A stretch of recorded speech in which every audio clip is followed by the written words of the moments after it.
Le président ici s'est rendu hier soir à Jeddah où il a été accueilli à l'aéroport par le prince héritier saoudien. Les deux dirigeants ont affirmé leur attachement à renforcer la coopération bilatérale dans les différents domaines et à maintenir la coordination et les consultations sur les différents dossiers régionaux et internationaux d'intérêt commun.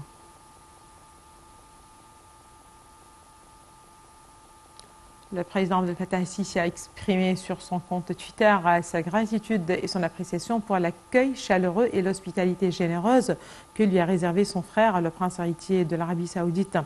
Le président a salué les relations fortes entre les deux pays, exprimant son espoir et de les renforcer davantage sur tous les volets afin de réaliser les intérêts communs des deux peuples frères.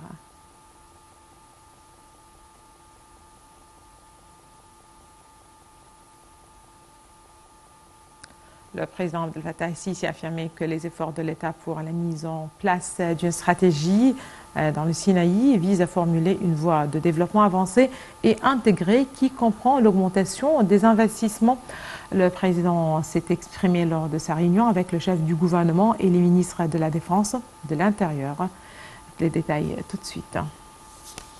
Le président Abdel Fattah el-Sisi s'est réuni hier avec le Premier ministre Dr Moustapha Madbouli, ainsi que le ministre de la Défense et de la Production militaire Mohamed Zaki, du ministre de l'Intérieur Mahmoud Tawfiq et de la ministre de la Solidarité sociale Madame Nevin El-Qabbaj, le ministre du Développement local Hicham Amna, le conseiller du commandant en chef des forces armées pour information Saïd Harhour et le chef par intérim de l'autorité des renseignements militaires Mehrez Abdel Wahab.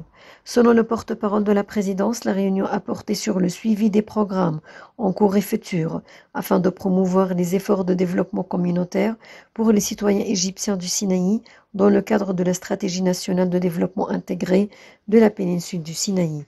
À cet égard, le président el-Sisi a été informé des axes les plus importants des efforts de développement communautaire des citoyens du Sinaï, comprenant le renforcement des initiatives de protection sociale, la fourniture des opportunités d'emploi dans le but de parvenir à l'autonomisation économique basée sur les moyennes, petites et micro-entreprises dans les domaines qui représentent un avantage comparatif pour la région, outre l'amélioration du niveau des services sanitaires, éducatifs, culturels et sportifs. Le porte-parole de la présidence a déclaré que le président el-Sisi a signalé que les efforts de l'État dans la mise en œuvre de la stratégie de développement du Sinaï visent à formuler une voie de développement avancée et intégrée qui comprend l'augmentation de l'investissement dans le capital humain dans le but de soutenir la société du Sinaï à tous les niveaux, grâce à la solidarité et la coordination entre les différentes autorités compétentes de l'État. Le président Abdel Fattah el-Sisi a affirmé la particularité des relations entre l'Égypte et l'Irak en affirmant l'engagement de l'Égypte à renforcer davantage la coopération bilatérale dans tous les domaines et sur tous les niveaux, officiels et populaires. Le président el-Sisi a tenu ses propos lors de son rencontre hier avec le président du Parlement irakien, Mohamed El-Halboussi. Les détails tout de suite. Le président Abdel Fattah el-Sisi a affirmé que l'Égypte tient à continuer à renforcer la coopération avec l'Irak dans tous les domaines et aux différents niveaux officiels et populaires, notamment à la lumière de la relance des relations bilatérales et de l'échange des visites de hauts responsables des deux pays, que ce soit au niveau bilatéral ou à travers le mécanisme de coopération tripartite avec la Jordanie. Et Sisi s'exprimait lors de la réception hier du président du Conseil de représentants irakien, Mohamed Al-Halboussi, en présence du président de la Chambre de représentants, Hanafi El-Gebeli. Selon le porte-parole de la présidence de la République, Ahmed Fahmi, le président el-Sisi a affirmé la particularité des relations égypto-irakiennes. De son côté, M. Al-Halboussi a affirmé que l'Irak était fier des relations bilatérales étroites avec l'Égypte, valorisant le rôle joué par cette dernière pour rétablir la stabilité en Irak et sa contribution à l'instauration de la sécurité et de la stabilité au développement à l'échelle régionale. Le responsable irakien a affiché son aspiration à continuer à développer la coopération entre les deux pays dans les différents domaines, notamment au niveau parlementaire, et à bénéficier des expériences égyptiennes dans le développement. La rencontre a porté sur les moyens de renforcer les cadres de relations entre les deux pays dans tous les domaines, notamment au niveau parlementaire, a ajouté le porte-parole, précisant que les développements sur la scène régionale ont été au menu de discussion.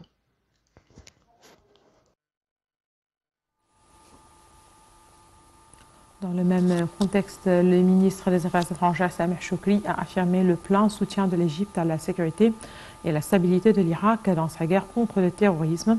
Le chef de la diplomatie s'est exprimé à l'occasion de son entretien avec le président du Parlement irakien, M. Mohamed El Halboussi, en visite en Égypte. Les deux hauts responsables ont discuté de plusieurs dossiers internationaux et régionaux, ainsi que des défis auxquels fait face la région. Choukri a exprimé son intention de faire réunir au Caire le haut comité conjoint au niveau des présidents et des premiers ministres des deux pays lors de la prochaine période, signalant l'intérêt que porte l'Égypte à répondre aux demandes irakiennes concernant la contribution des sociétés égyptiennes à l'exécution des projets de reconstruction de l'Irak. Les deux côtés se sont convenus de relancer les relations bilatérales et de poursuivre la concertation et la coordination sur tous les niveaux. Dr Ahmed Omar Hachem, ancien président de l'université d'Al-Azhar, a été choisi personnalité islamique de l'édition actuelle du prix international du Saint-Coran de Dubaï. Le président du prix, Ibrahim Boumelha, a fait cette annonce lors d'une conférence de presse hier. M. Hachem a été choisi en guise de reconnaissance pour ses efforts au service de l'islam et de la sunna. C'est ce qu'a indiqué Boumelha, également conseiller du gouverneur de Dubaï pour les affaires culturelles et humanitaires. Félicitations à Cheikh Omar Hachem. Et on enchaîne avec la Banque nationale d'Égypte et celle de Misr qui ont émis des certificats de dépôt d'une durée de 3 ans avec 19% d'intérêt fixe par mois ou 22% d'intérêt dégressif, autrement dit 22% d'intérêt pour la première année, 18% pour la deuxième et 16% pour la troisième.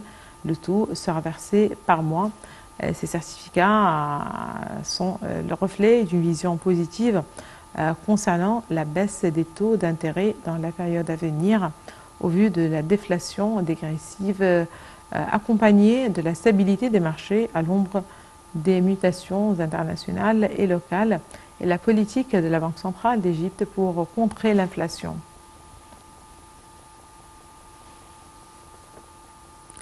Le ministre du Commerce et de l'Industrie, Ahmed Samir, a déclaré que l'Égypte et l'Australie étaient liées par des relations commerciales et d'investissement distinguées qui contribuent à développer les économies égyptiennes et australiennes. M. Samir s'est exprimé lors de sa rencontre avec l'ambassadeur d'Australie au Caire, Axel Wabenhurst, pour examiner les moyens de renforcer les relations économiques entre les deux pays, le développement de l'économie mondiale et nombre de sujets d'intérêt commun.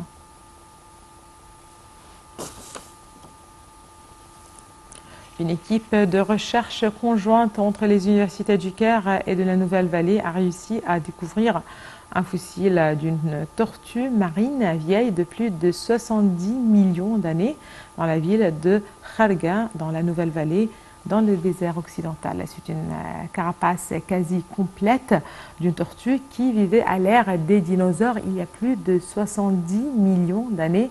Et c'est une espèce qui vit dans les rivières et l'eau douce.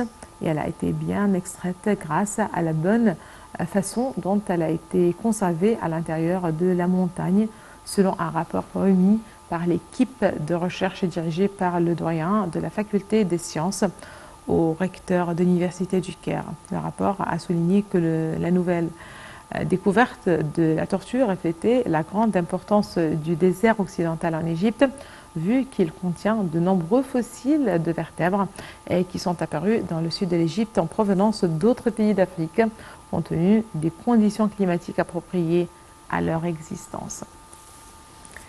C'est ainsi, Madame, Monsieur, que prend fin cette édition de Midi au Caire. Merci de l'avoir suivi et à la prochaine.